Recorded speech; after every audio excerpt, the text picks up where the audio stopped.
आप देख रहे हैं रेड लाइन इस्लामाबाद स्टूडियो से। पाकिस्तान में सियासत को बामकसद बनाने की ज़रूरत है, बासमर बनाने की ज़रूरत है, लेकिन सियासत के अंदर बहुत ज़्यादा हम हर वक्त भंगड़े की कैफियत देखते हैं, जिसमें आपाधापी भी है, जिसके अंदर टकरें भी हैं।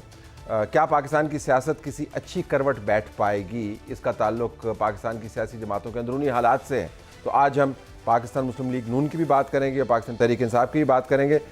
नून लीग की तरफ से हमारे पास राना सनाउल्लाह खान साहब मौजूद हैं, सदर मुस्लिम लीग नून पंजाब। उनसे ज़रा पार्टी के अंदरूनी मामलात का जिक्र करेंगे और ये भी देखेंगे कि जो आने वाले दिनों में PTI की तरफ से कहा जा रहा है कि वो उनके खिलाफ तो खैर FIR दर्ज करवा रहे हैं, क्योंकि इनका एक मुबैना बयान उनको पसंद नहीं आया, जिसकी उन्होंने वजाहत दी। लेकिन साथ साथ नून के अंदरूनी हालात क्या हैं, इस पर बात करेंगे। और प्रोग्राम के दूसरे हिस्से में हम बात कर रहे होंगे PTI का ये बयान कि जब तक हम नहीं जीतेंगे तब तक किसी की जीत तस्लीम नहीं करेंगे। राना साहब, बहुत शुक्रिया आपने हमें ज्वाइन किया। पहले तो आपने आई एम श्योर बहुत सारे बयानात वजाहती दे चुके होंगे, लेकिन मैं ज़ाती तौर पर आपसे जानना चाहूँगा कि जब आपने ये कहा कि वज़ीर ख़ज़ाना और वज़ीर दाखिला हमारी हुकूमत की सर्वाइवल की या उसके चलने की ज़मानत है, तो इससे आपकी मुराद क्या थी? उनकी कारकर्दगी आप ज़मानत के तौर पर ले रहे थे, उनकी मौजूदगी आप ज़मानत के तौर पर ले रहे थे? क्योंकि ख्वाजा आसिफ ने मेरे प्रोग्राम में कहा कि मैं राना साहब की बात से इत्तफाक नहीं करता, ये हमारे अपने बंदे हैं।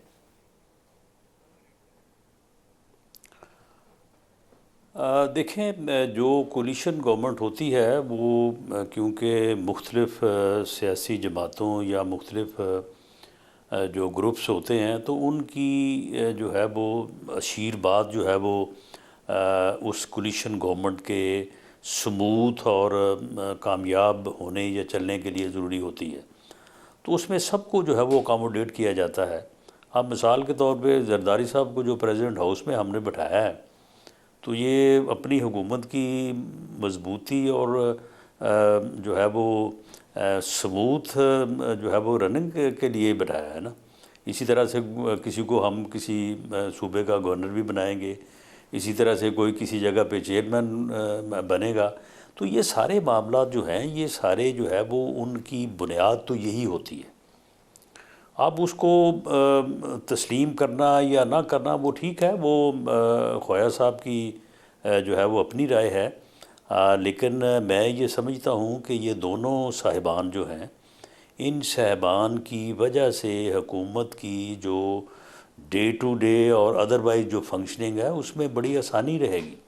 और वो आसानी ही जो है वो हुकूमत के चलने की ज़मानत है, वो आसानी ही जो है वो रहेगी, तो हुकूमत जो है वो कामयाबी से हमकिनार होगी। चले, आसिफ अली जरदारी साहब तो पीपल्स पार्टी को रिप्रेजेंट करते हैं, दूसरे मिनिस्टर्स जो हैं कोई MKM को रिप्रेजेंट करता है, कोई दूसरी जमातों को रिप्रेजेंट करता है। तो ये जो दोनों साहिबान हैं, ये किस जमात को रिप्रेजेंट करते हैं? ये जिस तरह से ख्वाजा साहब ने कहा कि ये हमारे बंदे हैं, ये हमें रिप्रेजेंट करते हैं। नहीं तो फिर आपके बंदे हैं, तो फिर आपके बंदे तो दूसरे भी हैं, तो इनको आपने फिर सिंगल आउट नहीं, तो आपने एक और मिस्टीरियस बयान दे दिया। नहीं, सुन ले, नहीं सुन ले ना, आप भी समझते हैं, मैं भी समझता हूँ और ख्वाजा साहब भी समझते हैं। नहीं, ख्वाजा साहब इसरार कर रहे थे, उन्होंने तो पूरी तारीख बयान की। आप नहीं करना चाहते, नहीं सुन ले ना, मैं तो करूंगा। जो आप नहीं करना चाहते वो ना ख्वाजा साहब करेंगे ना मैं करूँगा। नहीं, मुझे तो कोई एतराज़ नहीं है सवाल पूछने में, मेरे तो काम है सवाल पूछने। फौज क्यों मान? चलें, ठीक है, ख्यालात हो सकते हैं, ख्यालात के ऊपर तो कोई पाबंदी नहीं लगाई जा सकती। ठीक है, तो आप सेनेटर नहीं बने, आपको परेशानी है इस वजह से? आपको सेनेटर बनना चाहिए था, क्या आपने अप्लाई किया, नहीं किया? नहीं, देखें, बात ये है कि सेनेट में एक महदूद सी सीटें होती हैं, तो एक पूरी लाइन होती है लोगों की। कोई किसी से वादा किया हुआ है, कोई पिछले 3 साल से इंतज़ार कर रहा है, कोई पिछले 6 साल से इंतज़ार कर रहा है। तो ये तो मुनासिब नहीं है कि आप पार्टी के टिकट पे इलेक्शन लड़ें और वहाँ पे अगर आप कामयाब नहीं हुए तो फिर अब आप उनके ऊपर जो है वो गिर जाएं आगे स्काई लैब बन के। तो मैं समझता हूँ कि सेनेट में जो लोग काफ़ी अरसा से इस बात के मुंतज़र थे कि वक्त आएगा तो उनकी सुनवाई होगी, या कुछ लोगों से वादा वईद भी हुए थे, उन वादों में मैं खुद पार्लिमानी बोर्ड का हिस्सा होते हुए मैं खुद भी शामिल था।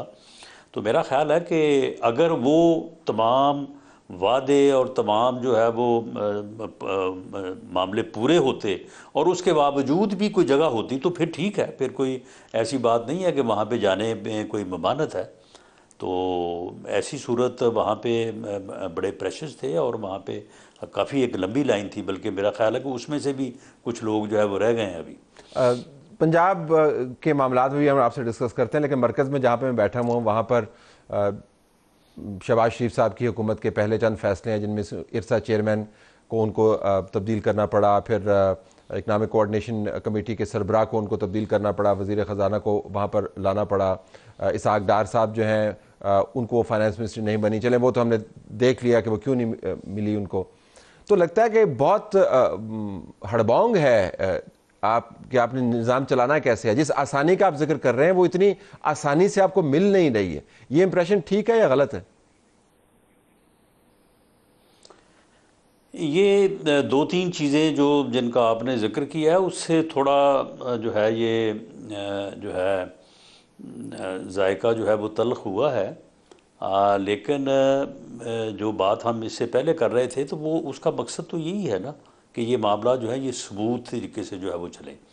अब इरसा के चेयरमैन का जो मामला है, अगर पीपल्स पार्टी इरसा के चेयरमैन के तैनात होने और नोटिफिकेशन जारी होने के बाद इस मामले को मीडिया में ना लेके आती, प्रेस कॉन्फ्रेंस ना करती और ख़ामोशी से प्राइम मिनिस्टर साहब से कहती कि जनाब ये गलत हो गया है तो आप इसको वापस ले लें, तो प्राइम मिनिस्टर कहते कि चलें ठीक है जी, इसको ज़रा 2-4 दिन चलने दें और उसके बाद फिर उनसे बात करेंगे इरसा के चेयरमैन से, वो खुद ही इस्तीफ़ा दे देंगे, अपनी किसी मजबूरी का जिक्र कर देंगे और या कोई हफ्ते बाद जो है वो हम इसको वापस ले लेंगे। लेकिन उस दिन उस मामले को मीडिया में लाना, सबको सुनाना, सबको दिखाना, उसके बाद फिर उसी दिन जो है उसको वापस करवाना, ये बड़ी सीधी बात है कि हमें ये अच्छा नहीं लगा। और मैं समझता हूँ कि मियाँ शहबाज शरीफ साहब जो हैं उनमें ये खूबी है कि वो इन चीज़ों को अकामोडेट करते हैं। वो 16 माह भी करते रहे हैं, उसकी 20 मिसालें जो हैं वो हमारे सामने, तभी वो कोलिशन गवर्नमेंट जो है वो कामयाबी से उसने अपना अरसा जितना भी था वो पूरा किया। तो यही वजह है कि पार्टी ने जब ये फ़ैसला किया कि ठीक है जी गवर्नमेंट जो है वो लेनी है, वरना पहले तो ये राय बड़ी स्ट्रॉन्ग थी कि हमें वफाक में हुकूमत जो है वो नहीं लेनी चाहिए। तो उसके बाद फिर मियाँ शहबाज शरीफ साहब का इंतखाब इसीलिए किया गया कि वो इन चीज़ों को अकामोडेट करने की सलाहियत या पोजीशन जो है वो रखते हैं। लेकिन आप रिकॉर्ड पे इस बात के ऊपर ही मसला बन सकता था। ठीक है, आप इस बात पर रिकॉर्ड पे हैं। अब उसके बाद आप देखें असेंबली में एक दिन देखें कि असेंबली में वो बिल्स का मसला था जी। तो पीपल्स पार्टी ने जो है वो टका के तकरीरें जो है वो खिलाफ की, उसके बाद वोट दे दिया। ठीक है, यानी अच्छे भी बन गए, उसके बाद हमारा काम भी कर दिया। ठीक। तो ये चीज़ें जो हैं ये मेरा ख्याल है कि इस किस्म का जो है ना सिलसिला ये आसानी की निशानी है, जारी रहेगा। ये आसानी की निशानी है कि जी बड़का जोर दिया मारो लेकिन कम कर दो, ये आसानी की निशानी है ना। ये आसानियां होती हैं जिसके लिए आपने सारा मामला तय किया हुआ। राणा साहब आप रिकॉर्ड पे हैं ये कहते हुए जरा उस मामले को आगे लेके चलते हैं कि जो पीडीएम की हुकूमत थी, जिस सिफ्त का आप जिक्र कर रहे हैं शहबाज शरीफ साहब का, आपने कहा कि वो अकामोडेट करते हैं इन मामलात को, वो रिजॉल्व कर लेते हैं, उसका नुकसान हुआ ना जमात को। आप रिकॉर्ड पे हैं ये कहते हुए कि पीडीएम की हुकूमत अगर ना होती तो आपको 2/3 मेजॉरिटी मिलती। अब वही आसानी जो है बहुत बड़ी सियासी मुश्किल में भी आपके बदल सकती है ना। पीडीएम में आपने तजर्बा करके देख लिया, ये एक्सेप्ट करना, अकामोडेट करना, कॉम्प्रोमाइज़ करना आसानी की तलाश में, तो आपने बहुत सियासी नुकसान उठाए। बहरहाल अगर पिछले तजर्बे को पेश नज़र रखा जाए तो यही राय थी पार्टी में कि उस तजर्बे को दोबारा ना दोहराया जाए, जो कि पहले एक दफ़ा जो है वो हम उसमें नुकसान उठा बैठे हैं। और ये नुकसान जो है ये कोई ऐसी बात नहीं है कि इसके ऊपर कोई इख्तलाफ है। हर कोई मियाँ नवाज शरीफ से लेके मेरे तक और मेरे दाएं भी बाएं भी आगे पीछे हर बंदा ये कहता है कि हमने 16 माह की गवर्नमेंट ली और हमने अपना पॉलिटिकल कैपिटल बर्न किया। अब उसमें क्यों किया कि मुल्क जो है वो डिफ़ॉल्ट से बचे। हमारे इस आर्गूमेंट को लोगों ने पार्शली एक्सेप्ट किया, फुली एक्सेप्ट नहीं किया। अगर फुली एक्सेप्ट करते हमें सादा अक्सरियत मिल जाती। पार्शली एक्सेप्ट किया। तो ये तो हम सब मानते हैं कि हमने अपना पॉलिटिकल कैपिटल जो है वो बर्न किया। मियाँ शहबाज शरीफ साहब भी ये कहते हैं, पार्टी लीडर भी ये बात कहते हैं, बाकी जो सेकंड लीडरशिप है वो भी सारे कहते हैं।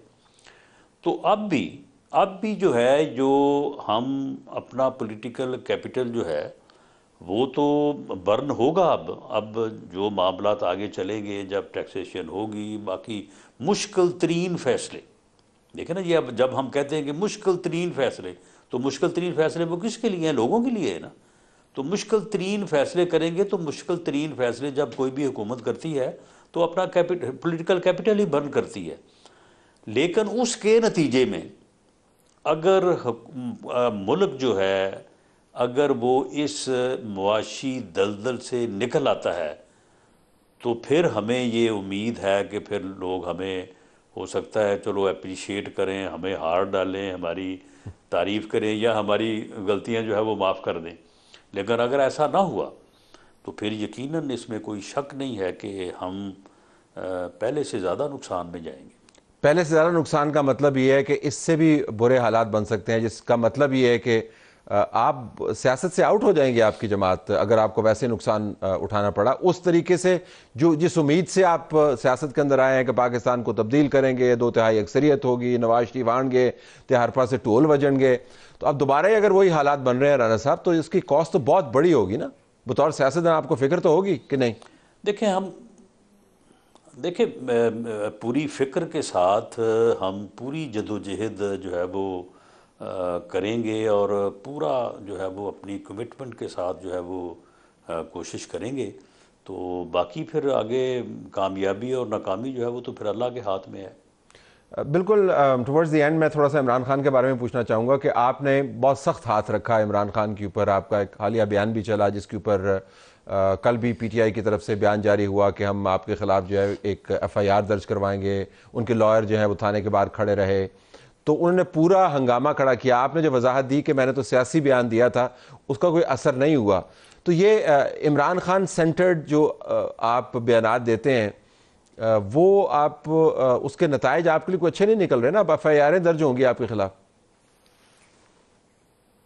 नहीं, देखें, अब इसमें ये बात जो है ये को आज की तो नहीं है। इसको 25 मई 2022, अब इसको तकरीबन 2 साल हो गए हैं, जब इमरान खान कहता है कि राना सनाउल्लाह तुम तैयार हो जाओ, मैं आ रहा हूँ इस्लामाबाद, तुम्हें छुपने के लिए वहाँ पे जगह नहीं मिलेगी। तो उसके जवाब में फिर मैं यही कहता हूँ कि तुम आओ, तुम्हें इंशाअल्लाह ताला भागने का रास्ता नहीं मिलेगा। तो ये सिलसिला जो है, ये उस वक्त से फिर 26 नवंबर को जब वो इंसानों का समुद्र लेके गए, उस वक्त उन्होंने कहा कि तुम तैयार हो जाओ, अब मैं आ रहा हूँ, अब ये करेंगे, तुम्हें वो करेंगे। उसके जवाब में फिर जो जैसी बात उन्होंने की वैसी बात मैंने भी की। तो मामला ये है कि मुझे इसमें कोई शक नहीं है कि इमरान खान जो है वो कामयाबी की सूरत में, अगर वो पहले कामयाब हो जाता, वो हमारा सियासी वजूद ख़त्म करता। वो उसकी फ़िलासफ़ी ये है, उसकी सियासत ये है। तो इसलिए उसके जवाब में फिर मेरा भी जो है वो वही जवाब है। आप मुझे बताएं कि मेरे ऊपर जो है वो कोई पर्चा भैंस चोरी का, कोई गाड़ी की चोरी का, कोई और भी तो हो सकता था ना। 15 किलो हीरोइन का देने का क्या मकसद था कि उसमें सजाए मौत थी। तो मामला ये है कि वो अपने भी गिरेबान में ज़रा झांका करें ना, कि वो क्या करते रहे हैं, उनके क्या इरादे थे। और अब तक भी हमें उनके मतलब कोई ऐसी एविडेंस नहीं है कि उनके इरादों में कोई कमी आई है। तो अगर कमी नहीं आई तो फिर हम किस बात के ऊपर जो है वो कंप्रोमाइज़ करेंगे, या किस बात के ऊपर जो है वो पीछे हटेंगे। फिर ठीक है, फिर जिस तरह की सियासत वो हमारे साथ करनी चाहते हैं तो उसका जवाब तो फिर ऐसा ही होगा। लेकिन राना साहब, बतदरीज हमने देखा है कि उनकी जमात की उठान जो है वो वापस आ रही है। इंतखाबात के नताइज आपके सामने हैं। उसके बाद 9 मई के बहुत सारे मुकदमात के अंदर जिन लोगों के बारे में कहा जाता था रियासत की तरफ से कि जी ये इंतहाई मतलूब हैं, वो इंतखाबात भी जीते हैं। अब उनमें से चंद एक जो है जो मफरूर हैं, वो सेनेट की कागजात भी उनके मंजूर हो गए हैं पेशावर कोर्ट से।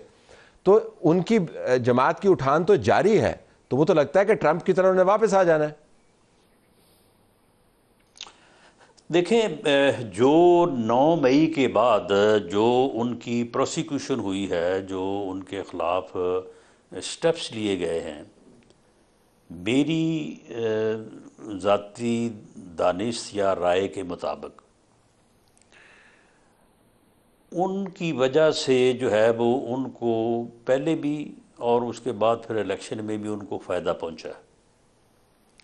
इसके ऊपर एक लंबी और बड़ी मानी खेज डिस्कशन जो है वो हम पार्टी के अंदर भी और उस वक्त गवर्नमेंट या उसके बाद जो केयर टेकर सेटअप है ये भी, क्योंकि इनका किया भी हमारे खाते में पड़ा, इनको हमारी कंटिन्यूटी जो है वो लोगों ने समझा तो वो भी हमारे खाते में पड़ता रहा, तो उसकी वजह से जो है वो उनको बेनिफिट हुआ है। यानी 9 मई के बाद इनके ख़िलाफ़ जो भी प्रोसिक्यूशन हुई है, जो भी एक्शंस हुए हैं, उनका इनको फ़ायदा पहुंचा है और उसकी वजूहात हैं। ठीक, उन इक़दामात के ऊपर जो है ये बात की जा सकती है कि उनको किस तरह से अदरवाइज़ मौसर किया जा सकता था, जिनमें वो पॉलिटिकली भी जो है वो एक्सपोज भी होते और वो पूरी तरह से अवाम की नज़र में भी ज़िम्मेदार ठहराए जाते। तो मामला ये है कि ये चीज़ें जो हैं वो ठीक है, उनको बेनिफिट पहुंचा इलेक्शन में। उनका जो सिंपथी कार्ड था, हमदर्दी जो थी, वो भी उन्होंने जो है वो पूरी तरह से इंजॉय की और उसके बाद महंगाई के ख़िलाफ़ जो नफ़रत थी लोगों के दिलों में वो भी जो है वो हमारे खाते में पड़ी। अब जो वो मुंतखब हो गए हैं और जिस किस्म के नमूने मुंतखब हो के अब आ गए हैं असम्बलीज़ में, तो अब इन्होंने भी तो सारा कुछ करना है ना, लोगों के सामने करना है। तो हमारा तो ये व्यू था कि इनको कुछ करने दिया जाए, इनको वक्त दिया जाए, इनको मौका दिया जाए, तो आप खुद ही लोगों के सामने जो है वो सारी हकीकत आ जाएगी और लोग ये समझेंगे कि उन्होंने 8 फरवरी को जिन लोगों ने इनको वोट दिया उनका फ़ैसला गलत था। लोग खुद पुकार उठेंगे। लेकिन मामला ये है कि बहरहाल उसके बाद पार्टी ने जो फ़ैसला किया है, हम अब उस फैसले के साथ खड़े हैं। लेकिन बहरहाल ये चीज़ें जो हैं, ये इनके चेहरे, इनके बयानात, ये जो असम्बलियों के अंदर कर रहे हैं, जो ये बाहर कर रहे हैं, ये सारी चीज़ें जो हैं ये वैल्यू होंगी और मैं समझता हूँ कि लोग बहुत जल्द जो है वो इस नतीजे पे पहुँचेंगे कि 8 फरवरी को उन्होंने जो फ़ैसला किया है वो फ़ैसला दुरुस्त नहीं था। ये देखते हैं कि लोग ये फैसला करें वोट देने की हद जी कि उन्होंने फैसला दुरुस्त नहीं किया, या वो ये कहेंगे जी कि कितने दबंग लोग हैं, देखें जी कैसे वापस आ गए, हमने अमेरिका के अंदर ये होते हुए देखा। राणा साहब, आपका बहुत शुक्रिया, आपने हमें ज्वाइन किया। Let's take a break. Programme में खुशामदीद नाज़रीन। अब ज़रा बात कर लेते हैं पाकिस्तान के अमूमी मसाइल के। हमने हमेशा कहा है कि सियासत के ज़रिए मसाइल हल होने, लेकिन अब लगता ये है कि सियासत ही एक मसला बनती जा रही है। पंजाब के अंदर हुकूमत बनी हुई है, KPK के अंदर हुकूमत बनी हुई है, सिंध के अंदर हुकूमत बनी हुई है, बलूचिस्तान के अंदर हुकूमत बनती है, हुकूमतें बन गई हैं, लेकिन गवर्नेंस के इश्यूज़ जो हैं वो पसे पुश्त हैं। रोज़ाना हम यही बात कर रहे होते हैं कि ये हुकूमतें चलेंगी, ये निज़ाम चलेगा या नहीं चलेगा। हमारे पास राना आतिफ साहब मौजूद है, तहरीक इंसाफ के फ़र्स्ट टाइम MNA। आप जीते हैं बड़े भारी मार्जिन से फैसलाबाद से, आपका बहुत शुक्रिया, आपने हमें ज्वाइन किया। आमिर इलियास राना साहब, साफ़ी तजियाकार एक्सप्रेस न्यूज़ से, इनका भी बहुत शुक्रिया, इन्होंने हमें ज्वाइन किया। राना साहब, एक तो मुबारक हो, आप आए हैं पहली मरतबा पार्लियामेंट के अंदर, तो असम्बली के अंदर आके आपने लड़ाई करते रहना, ये कोई काम की बात भी करनी है? मतलब आपका प्लान क्या है, किस प्लान से आप आए हैं और अभी जो माहौल बना है उसमें आप वो इम्प्लीमेंट कर पाएंगे या नहीं? बिस्मिल्लाहिर्रहमानिर्रहीम। थैंक यू ताला साहब, आपने मुझे मदऊ किया प्रोग्राम के लिए। देखें, आपने बात की कि असम्बली के अंदर, देखें असम्बली में आप आते हैं, आवाम आपको मुंतखब करते हैं आप इसलिए कि आप आवाम के जो इश्यूज़ हैं उनको आप रिजॉल्व कर सकें। ये तो ऑब्वियसली जमहूरियत में होता ही है, ठीक। सबसे बड़ा, लेकिन उससे बड़ा इशू ये है कि क्या जो लोग असम्बली में आए हैं वो एक फेयर प्रोसेस के ज़रिए आए हैं या नहीं आए। असम्बली बनाना तो कोई इशू नहीं है, ठीक है, मेनली तो ये है कि जो जिस प्रोसेस से लोग आए हैं वो प्रोसेस ठीक हो। आप तो फेयर प्रोसेस से आए हैं ना? मेरे ख्याल में अगर किसी को शिकायत है तो वो नाला नहीं आया। नहीं, हम तो ये बात नहीं कर रहे। देखिए आप, मुझे पता आपने किस तरफ जाना, तो मैं प्रीएम्प्ट कर रहा हूं। तो आपका मतलब है कि जो आपकी सीटें हैं वो फेयर हैं। और देखिए हमने तो ये कहा कि अगर किसी को एतराज है, फर्ज करें अगर कोई समझता है कि ये सीटें उनसे चुराई गई हैं, ठीक है, वो अपनी सैंपल साइज हम ले लेते हैं, ठीक है, एक ऑडिट करवा लेते हैं, वो अपनी को 10 सीटें बता दें कि जी हमारे ख्याल में ये 10 सीटें हैं, ये फॉर्म 45 के मुताबिक ये सीटें बनती थी और फॉर्म 47 के मुताबिक ये 10 सीटें हम बता देंगे। किसी ज़ाब्ते के तहत होगा। देखिए ना, आप चार्टर्ड अकाउंटेंट आपका बैकग्राउंड है ना, तो बाहर से आप पढ़े हुए हैं, तो किसी ज़ाब्ते के तहत होगा ना। ऐसे थोड़ा हो गया जी राणा साहब चलो मैं तो 10 सीटें देना, तुम 10 सीटें ले लो। ये कोई देखो ये कोई, मैं ये नहीं कह रहा तो आपने ट्रिब्यूनल जाना होगा। नहीं तरह देखिए, मैं ये कह रहा हूँ कि यस ट्रिब्यूनल, लेकिन हमारा, अगर आप ये कह रहे हैं कि देखिए हम एक चीज़ क्लेम कर रहे हैं, ठीक, हम ये कह रहे हैं कि जी आप कोई 50 सीटें जो डायरेक्ट इलेक्शन है एनए की, उसमें हमारा मैंडेट चुराया गया है, ये हमारा एक क्लेम है। और एक जमहूरी जमात होने के नाते और जमहूरियत में आप एक क्लेम कर सकते हैं। और आप भी जानते हैं, आमिर साहब भी जानते हैं कि हमारे यहाँ जो इलेक्शन की एक ख़ास तारीख है, ठीक है, और हम हर इलेक्शन के बाद हम ये सुनते हैं जी कि इलेक्शन ठीक नहीं हुआ, ठीक है। इसको अगर हमने, इस बहस को अगर हमने हमेशा के लिए ख़त्म करना है तो उसका एक तरीकाकार है। फ़र्ज़ करें अब ये इलेक्शन हो गए हैं, हम ये कह रहे हैं कि अगर जो हमारी मुखालिफ सियासी जमातें हैं वो कहती हैं जी कि उनका भी मैंडेट चुराया गया, कई जैसे आपने कहा कि कई लोग ये कहते हैं जी क्या जिन सीटों में आप जीते हैं वो सीटें बिल्कुल, ठीक है, लेकिन लॉजिकल बात यह है कि अगर किसी को एतराज़ है और बैठ जाए, अब वो कहें हमें भी एतराज़ है कि ये सीटें ठीक नहीं है, जो एतराज़ जिन सीटों में वो एतराज़ कर रहे हैं वो सीटें भी हम मैं आमिर के पास जाऊंगा, बट आप देखें हो क्या रहा है। हो ये रहा है कि हमने प्रोग्राम शुरू किया अवाम के मसाइल को हल करने से, और अभी हम सीटों के अंदर ही फंस गए, हम आगे नहीं जा सकते। तो आपने क्या पहले ये मामला तय करना है, before I go to Aamir, मैं जरा आपने ये मामला तय करना है कि जब तक सीटों का मसला हल नहीं हुआ तब तक अवाम की बहस नहीं होगी।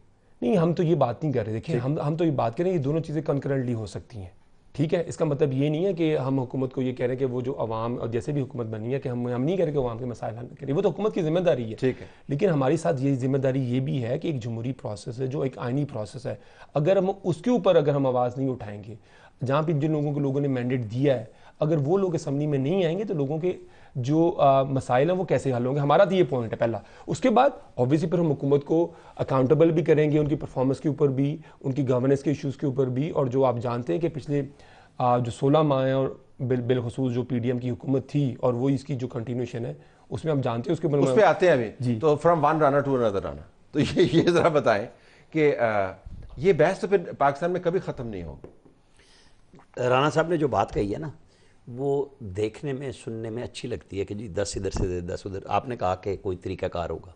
अब एक इन्होंने किया सुप्रीम कोर्ट में पटिशन, अब वो सुप्रीम कोर्ट वो नहीं रही जहाँ जज भी बैठे थे, अमला भी बैठा था और पटिशन तैयार होती रहती थी और कि जी आ रहे हैं।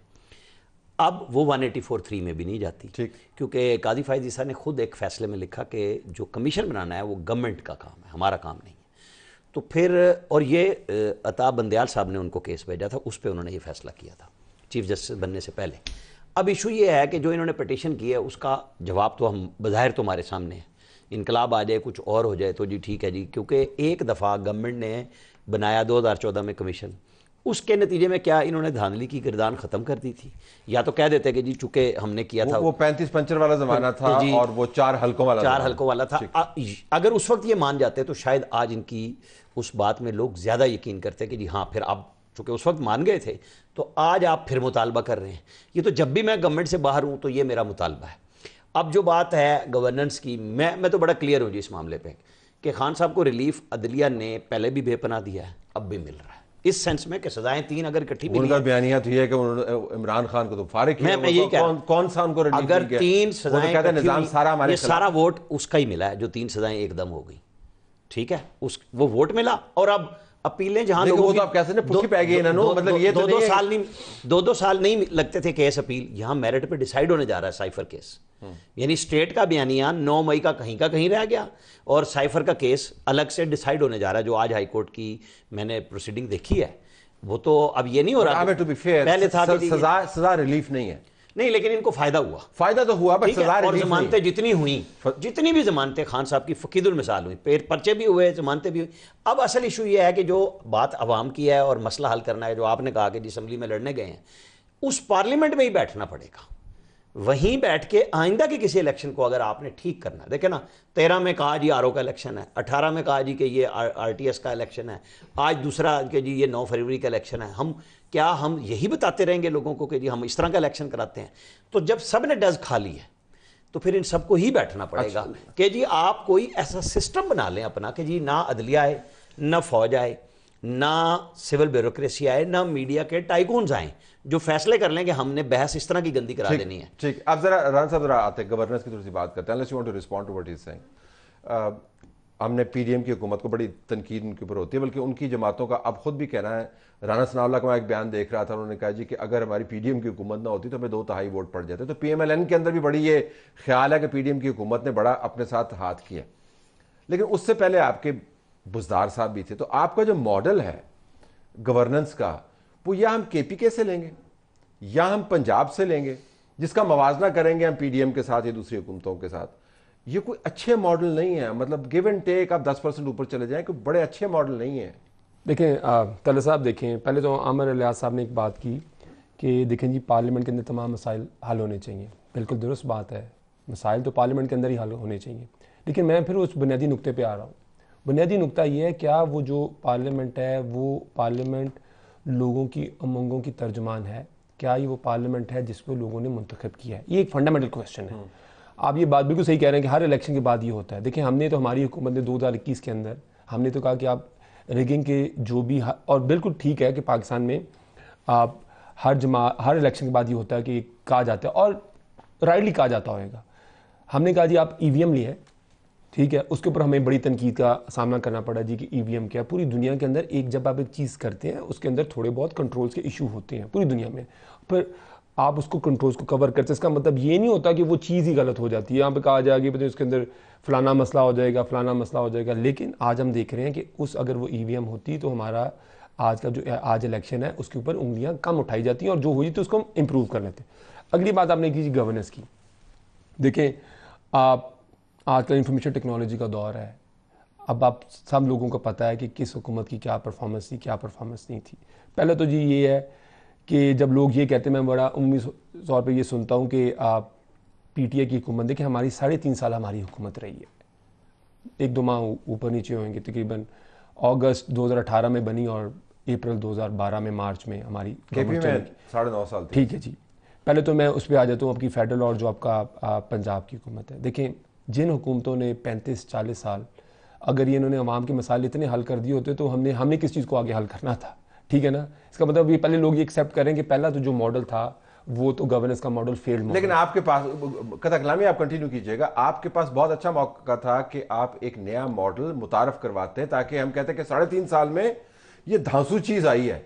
तो आपकी धांसू चीज तो उस्मान बुज़दार था। नहीं, मैं आपको बताता हूँ जी। देखें आप एक बड़ा एक वन साइडेड अप्रोच है, एक बड़ी सिंगुलर आपने बात की। देखें गवर्नेंस के बड़े मल्टी डायमेंशंस होते हैं, ठीक है। एक हुकूमत होती है, उसका एक नेट स्कोर कार्ड होता है, ठीक है। हुकूमत कई चीज़ों पे हुकूमत लैग करती है, कई चीज़ों पे हुकूमत के कोई इश्यूज होते हैं, कई चीज़ों में हुकूमत अच्छा परफॉर्म करती है। अच्छा, बुज़दार के टॉप 3 गुण बता दें जरा बुज़दार को, अच्छा, ताकि मैं कहूँ कि जी फिर उसके बाद फिर राना साहब ने गल की थी ना, फिर तजिया करी। टॉप 3 क्या अचीव? देखिए मैं तो पहले आपको लेके आता हूँ। देखिए जी हमारी जो वफाकी सतह पे जो हमारी हुकूमत थी, जिसको हमारे बानी चेयरमैन लीड कर रहे थे, उसमें मैं बताऊँ, देखिए आप एक चीज़ को इग्नोर नहीं, जब हमारी हुकूमत आई तो तरीका सबसे बड़ा खसारा था, करंट अकाउंट डेफिसिट $20 अरब का। हमारे पास 3 हफ्ते की इंपोर्ट के हमारे पास पैसे थे, ठीक है ना। और सारे लोग ये कह रहे थे कि जी आपको IMF के प्रोग्राम में जाना पड़ेगा, सबसे बड़ा क्राइसिस था। आप देखें कि उसके बाद जैसे हम उस क्राइसिस से निकल रहे थे तो इस सदी की सबसे बड़ी वबा कोविड आ गया, ठीक है। अब हम इसे IMF की नेगोशिएशंस के अंदर सबसे बड़ा, आपको पता है पहला स्पैनर किसने फेंका था?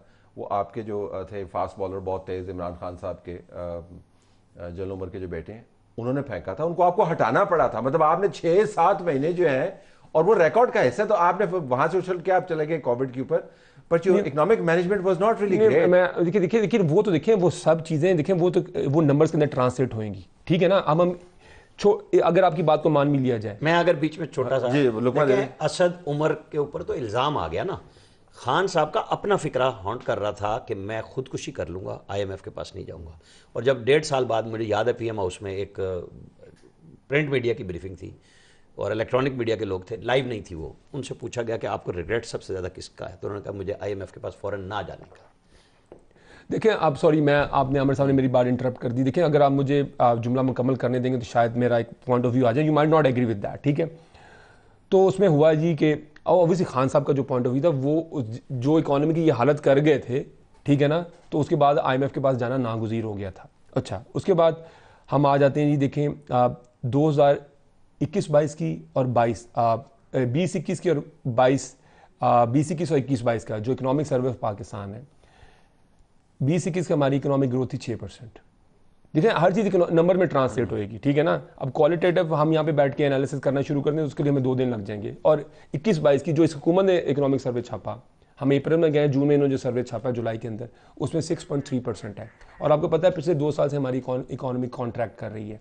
बिजली के जो एवरेज हमारा टैरिफ था, जो हम 18 रुपये पे 17 से 18 रुपये पे छोड़ के गए, आज बिजली की 60 रुपये यूनिट से ऊपर जा चुकी है। आपने IMF से मुआहदा ही किया था ना? नहीं, हमने IMF से मुआहदा नहीं किया था। यही मुआहदा किया नहीं, था। सुने तला साहब, देखिए मैं आपके मुआहदे का हिस्सा I will present the hard facts, जो कि शायद कुछ लोगों को पसंद ना आए, लेकिन वो हार्ड फैक्ट्स ही हैं। देखें, ये जो बिजली के मुआहदे थे, जो टेक और पे के ऊपर थे, ये हमने नहीं किए। आज आप देखें कि हमारे दौर के अंदर जो आपका सर्कुलर डेट है वो इंक्रीज़ कर रहा था, लेकिन एट ए डिक्रीजिंग रेट था, ठीक है। और हमारा ये प्लान ये था कि हमने इस साल, जब तक हमारी हुकूमत खत्म, हमने उसका जो स्टॉक था, नेट स्टॉक हमने ज़ीरो करना था।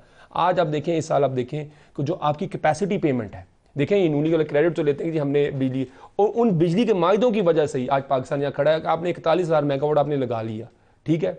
और आपके पास इस साल की जो आपकी कैपेसिटी पेमेंट है वो 2200 अरब रुपए है। वैसे आप चेक कर लें, ये हार्ड फैक्ट्स में ही आता है कि जब इमरान खान साहब ने जाते हुए कहते हैं कि हमने तो लैंड माइंस बिछा दी थी, जो आपने सब्सिडाइज बिजली दी थी वो 6 अरब डॉलर के नुकसान में ट्रांसलेट हुई थी। 3 महीने में इस मुल्क की जेब में से 6 अरब डॉलर देखें जी, ये भी हार्ड फैक्ट है। देखें, कल जुबैर उमर साहब जो कि हमारी पार्टी के नहीं है नुमाइंदे, ठीक है, अब वो नूनी के नुमाइंदे हैं, और वो नूनी के आप जो भी हैं ऑफिस बेरर पता नहीं है ही, लेकिन वो नूनी के हैं।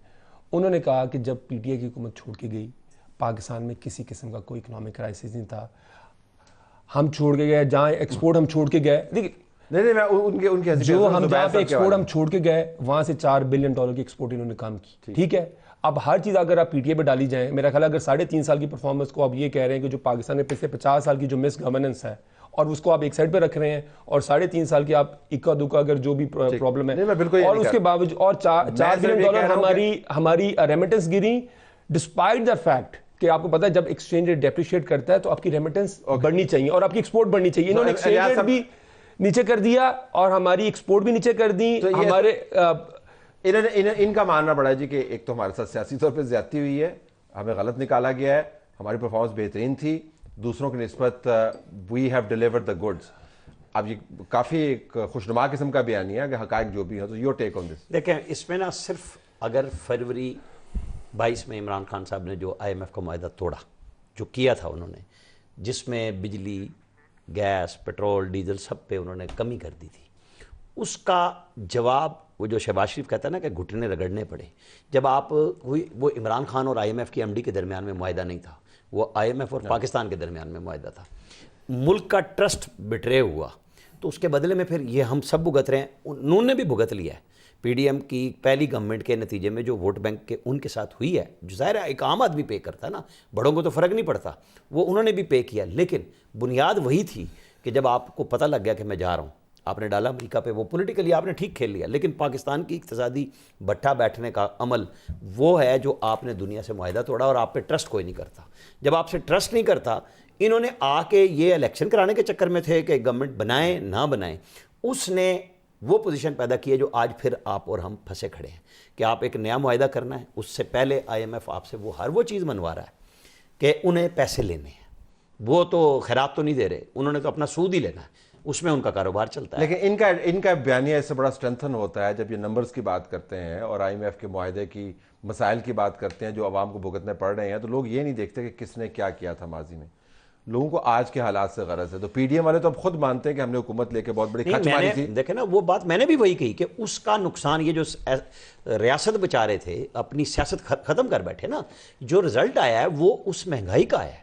लोगों ने कोई परफॉर्मेंस नहीं देखी। जो आप ये राना साहब कह रहे हैं ना कि हमारे 38 महीने थे, 36 महीने थे या 10 साल के, अगर परफॉर्मेंस पे होता तो रिजल्ट बिल्कुल कुछ और होता। लेकिन ये तो लोगों के बिल्कुल रोटी की बात थी और आइंदा भी यही होनी है, क्योंकि अगर रोटी खाने को नहीं होगी तो उस परफॉर्मेंस को कौन लेगा। परफॉर्मेंस पे किसी ने वोट नहीं दिया, लोगों ने सिर्फ उस पर दिया है कि हमें बचत क्या चाहिए। उनको ये भी नहीं पता कि PTI अगर जीत भी जाती, कम से कम मुझे तो पता था कि अगर फैसले आपने उसी तरह के करने हैं तो फिर भी वही कुछ होना था, निकलना कुछ नहीं था। देखिए तलत साहब, मैं सिर्फ एक थोड़ा सा मैं एक पॉइंट यहाँ पे रेस करना चाहूँगा। देखें, अगर जैसे इन्होंने बात की पूरा मुल्क के इकोनॉमिस्ट ये कह रहे जब हमारी हुकूमत आई वो कह रहे थे नून लीग की परफॉर्मेंस है, सारे ये कह रहे थे कि आपको IMF का प्रोग्राम करना पड़ेगा। इसका मतलब है कि वो तो बयानिया उनका जो 4 साल का 2013 से 18 तक का था, 5 साल का, वो तो वहीं फेल होगा। इसका मतलब कि एक हुकूमत जब इतने क्राइसिस में छोड़ के जा रही है, खुद कह रहे थे कि आपको IMF के पास आपको जाना पड़ेगा। अगली बात उन्होंने की, इसका मतलब उनके 5 साल की जो परफॉर्मेंस है वो हमारे सामने है, वो एक लंबी बहस हो जाएगी। अगर इनको ये लगता था कि ये PTI ने इतना वो बुरा किया है बकौल, जैसे आमिर साहब ने ये कहा, तो जब 2022 के अंदर आप जनरल इलेक्शन कॉल कर लेते, जब वोट ऑफ नो कॉन्फिडेंस आया, पब्लिक को फैसला करने देते। देखें वो तो बहुत बड़ी बेवकूफी की, आखिर में जो फैसला करना है वो पाकिस्तान की आवाम ने करना है। लेकिन आपने मानना नहीं ना, अगर आपके हक में नहीं, बहस जहां से हमने शुरू की थी उधर ही आ गए। नहीं, हमने देखें आप ये बिल्कुल देखें, मैं इस बात से आपकी बसद साहब मैं आपसे मुत्तफिक नहीं इस बात पे कि आप जो कह रहे हैं हमने नहीं मानना। हम आपसे ये कह रहे हैं, अब दोबारा उस तरफ मैं अभी गवर्नेंस पे फोकस करना चाह रहा था। एक मुझे आप इंडिकेटर बता दें, हम भी ये कह देते हैं कि जी क्योंकि हमें तो इतनी ये इनकी पिछली 10 साल की जो परफॉर्मेंस थी 8 से लेकर 18 तक, तो हमें तो अगले 20 साल चाहिए परफॉर्मेंस को ठीक करने के। हमने 1.25 साल के अंदर अंदर डिस्पाइट द फैक्ट कितने मुश्किल हालात थे, हमने 1.25 साल के अंदर हमने इकोनॉमी को टर्न अराउंड वैसे 2017 तक के फिगर्स इतने बुरे नहीं है। देखिए आप उसके बाद फिर जब आप साकिब शिरानी साहब के देखें वो साकिब शिरानी को आप कोट करेंगे, आप मुझे बता दें कि मैं किसको कोट कर सकता हूं, मुझे वो लिस्ट दे दें, मैं उनको कोट कर दूं। मैं आप बिल्कुल बेशक इकोनॉमिक सर्वे आपने कोट किया, बसद एहतराम आपने बिल्कुल सही किया, लेकिन इकोनॉमिक सर्वे के अंदर 2017 तक के नंबर्स जो है ना, मैं क्यों कोट कर रहा हूं 2017 के बाद शुरू हुआ था बुनियादी तौर पर एक वारदात, उसके बाद शुरू हुए थे धरने, उसके बाद शुरू हुआ था असॉल्ट, उसके बाद शुरू हुआ था Panama. When all of that happened, political turmoil. Panama तो देखिए वो तो 16 में शुरू हुआ, वो हमने नहीं शुरू किया, वो तो एक जो इंटरनेशनल कंसोर्शियम तो जर्नलिस्ट था, उन्होंने उन्होंने फैक्ट रिवील किया। लेकिन इसको इस बात को पीछे डालते हैं। देखिए मेरी बात सुने, 17 और 18 के अंदर आपने $12 बिलियन आपने कंज्यूम किया एक्सचेंज रेट को आपने रखने के लिए, स्टेबल रखने के लिए, ठीक है। $12 बिलियन आपने एक साल में आपने सिर्फ कंज्यूम किया ताकि इलेक्शन ईयर है आप वो कर सकें। मेरे कहना का मतलब ये है, एनर्जी क्राइसिस देख लें, एक्सचेंज रेट डेप्रिसिएशन देख लें, फॉरेक्स जो आपकी फॉरेन एक्सचेंज रिजर्व है उनकी रिडक्शन देख लें, आप बिजली की कीमतें देख लें, आप अपनी एक्सपोर्ट के अंदर कमी देख लें, आप अपनी रेमिटेंस के अंदर कमी देख लें। मुझे आप एक इंडिकेटर दे दें, एक मुझे इंडिकेटर बता दें जो इन्होंने आगे से एक इंप्रूव किया। मैं तो ये कंसीड कर रहा हूं कि आपका बड़ा पावरफुल बयानी है, इसमें कोई शक नहीं है। जो हालात है, जो आप नंबर्स कोट करते हैं, तमाम नंबर से मैं इत्तेफाक नहीं करता। मैं सिर्फ ये कह रहा हूं कि अगर आप स्टैंड अलोन मॉडल की तरफ जाएं तो आपका जो मैनेजमेंट का मॉडल है या पॉलिटिक्स करने का मॉडल है वो बहुत ज़्यादा स्टर्लिंग क्वालिटी वाला नहीं है। मैंने नाम लेके आपको बताया, बुज़दार साहब की हुकूमत मैंने देखी, 9 साल हमने KPK के अंदर हुकूमत दी थी, मरकज़ के अंदर जो मारामारी थी वो भी हमने देखी। लेकिन बसद एहतराम आपका बयानिया ताकतवर होने के बावजूद बात उधर ही आती है कि आपने नतायज जब तक आपके हक में नहीं हो आपने माना नहीं। एक इमेज है और ये हम 2013 से देख रहे हैं, that's the image towards the end. Your take on this, ये इमेज तो फिर चेंज नहीं होने का ना, ये तो उन्होंने इसी के ऊपर रहना और नंबर इनके हक में जाने हैं। सॉरी अगर मुझे आप इजाजत दे सर, एक मिनट, एक सिर्फ वन सेंटेंस आमिर साहब आपकी इजाजत प्लीज। जी देखें, आपने बात की, देखिए हमने तब 4 हल्कों की बात की थी 2013 के, और हमने 1.25 साल हमने ये बात की। आप जो लॉन्ग मार्च शुरू किया वो हमने अगस्त 2014 में शुरू किया, इलेक्शन हुए थे मई के अंदर, ठीक है। हमने सिर्फ ये कहा कि आप 4 हल्के खोल दें। क्यों कहा आपने? मेरी बात सुनिए, देखिए हमारा जमहूरियत के अंदर या तो क्या कि हमारा ये आईनी हक, इसके अलावा और भी कोई हक है? सुन तो नहीं सर, मेरी बात सुनिए, आप देखें आप इसे डिसएग्री कर सकते हैं, ठीक है ना, लेकिन ये कोई गैर आईनी तो नहीं था ना, आप डिसएग्री कर सकते हैं। 4 हल्के वो देखें, लेकिन अब हमारी याददाश्त थोड़ी कमजोर है। वो जब 4 हल्के खुले तो उन 4 हल्कों के अंदर बेकायदियां पाई गई थी। ख्वाजा आसफ साहब का हल्का, ख्वाजा साद रफीक का हल्का, आजाद सादिक वाला हल्का और लोधरा वाला हल्का। हुण जेडे कोई हल्के खोले ने, जेडे बंदे हारे ने, तुसी कह रहे हैं कि हुण हल्के क्यों खोले? नहीं, हम तो ये कह रहे हैं कि अगर हल्के खोले तब मसला है, हल्के नहीं, हम तो ये कह रहे हैं कि अगर आप बैठे टेबल के ऊपर, आप एक टर्म्स ऑफ आप, लेकिन बात ये है कि हमने सैंपल साइज ले लें कोई। आप साकिब निसार ने रोका इमरान खान के हल्के की काउंटिंग को, ये कह के कि अब इलेक्शन हो चुके। अब आपका जो हल्का खुल रहा है, आप कहते हैं, जो आप कह रहे हैं कि जी वो जीत रही है नून लीग। अब ये बात KP में भी आएगी कि मानसेरा में तो बंदा नवाज शरीफ के पड़ोस में सरदार यूसुफ जीत रहा है, उसके नाम पे वोट लेके, जहां एक पूरा इंफ्रास्ट्रक्चर, जिंदगी बदल गई उस सारे एरिया की। नवाज शरीफ वहाँ हार रहा है, मतलब नवाज शरीफ के MP जीत रहे हैं, नवाज शरीफ हार रहा है। ये हर जगह पे हर दफ़ा इलेक्शन में यही सवाल और जवाब रहेगा। मैं तो इस बुनियाद पर यह कहता हूँ कि ये क्वेश्चन रहें, लेकिन आप हल निकालें ना बैठ के बीइंग पार्लियामेंटेरियन के जी आपको अगला इलेक्शन कैसे चाहिए, वरना तो आपके पास हुकूमत बस फिर ले यही है। इनिशिएटिव, देखिए फिर हुकूमत चलते ले, रहे। देखिए हुकूमत ये हुकूमत की जिम्मेदारी है। अगर हुकूमत समझती है, हुकूमत वहाँ ये फौरन कह देते हैं कि पहले हमारे नहीं, हक के हुकूमत ले रिजल्ट वापस इनिशिएटिव, करो, देखिए जी, फिर नहीं, हम बात करें। नहीं हुकूमत दे, आपने, मैं कह रहा हूँ यस, ये तो हमारा एक सियासी मुतालबा है, आपके हमारा बराबर आईनी में गुजरावाला मुतालबा में है। जब दंगल होता है ना, तो उसमें जो पहलवान ने ज्यादा तेल लगाया होता है उसके ऊपर हाथ नहीं, पड़ता नहीं। देखिए अब नहीं, आपकी जमात ने अपने ऊपर लगाया हुआ बहुत सारा तेल, आपको जिधर से हाथ अब हमने देखे जी, स्लिप होके आप निकल जाते। देखिए मैं but I have to leave it here, honestly I have to leave it Thank here. you. आपका बहुत शुक्रिया, आपने हमें ज्वाइन किया। नाज़रीन, हमारी तरफ से यही कुछ इजाजत चाहते हैं। अल्लाह हाफिज़।